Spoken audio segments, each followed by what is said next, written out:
জান্নাতীদের সর্বপ্রথম যে খাবার দিয়ে নাস্তা দেওয়া হবে তা হচ্ছে মাছের কলিজা। সৃষ্টিকর্তা কিন্তু জান্নাত ও জাহান্নামের দৃষ্টান্ত স্বরূপ কিছু কিছু জিনিস দুনিয়াতেও দিয়েছে। আসসালামু আলাইকুম, সবাই কেমন আছেন? মাছের কলিজা কিন্তু আমার কাছে অনেক ভালো লাগে, আর আজকে আমি ভাজি করব হচ্ছে সেই মাছের কলিজা। আর এগুলো হচ্ছে পাঙ্গাস মাছের কলিজা। পাঙ্গাস মাছের কলিজা কিন্তু আমার কাছে অনেক ভালো লাগে। কলিজাগুলো প্রথমে পরিষ্কার করে ভালো করে ধুয়ে নিয়েছিলাম, আর এখন আমি গরম পানিতে একটা ভাপ উঠিয়ে নিব।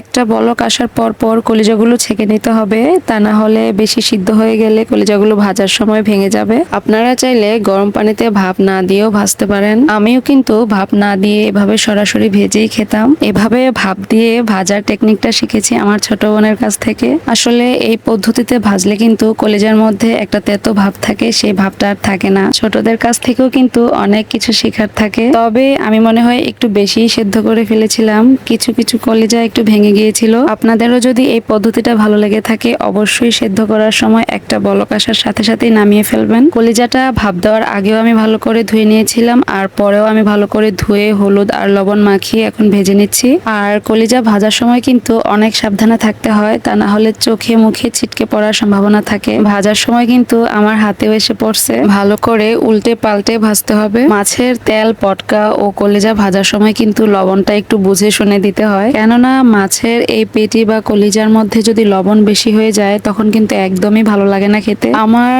প্রিয় মাছের কলিজা কিন্তু ভাজা হয়ে গেছে, আর আমি এখন এগুলো নামিয়ে নিচ্ছি। দেখেন কত লোভনীয় লাগছে দেখতে, আর শুধু কিন্তু দেখতেই না, খেতেও কিন্তু দারুণ মজার ছিল। সবচেয়ে বড় ব্যাপার হচ্ছে কলিজাটা যদি ভাপ দিয়ে ভাজা হয় তাহলে কিন্তু কলিজার যে একটা তেতো ভাব থাকে সেই ভাবটা আর থাকে না। কলিজাটা খেতেও অনেক মজার লাগে। আর এমন গরম গরম মাছের কলিজা তো এক নিমিষেই বসে শেষ করা যায়। আমি তো গরমের কারণে ধরতে পারতেছি না, আবার এদিক দিয়ে লোভও সামলাতে পারছি না। কারা কারা আমার মতো মাছের কলিজা খেতে পছন্দ করেন কমেন্টে অবশ্যই জানাবেন। সবাই অনেক বেশি ভালো থাকবেন। আল্লাহ হাফেজ।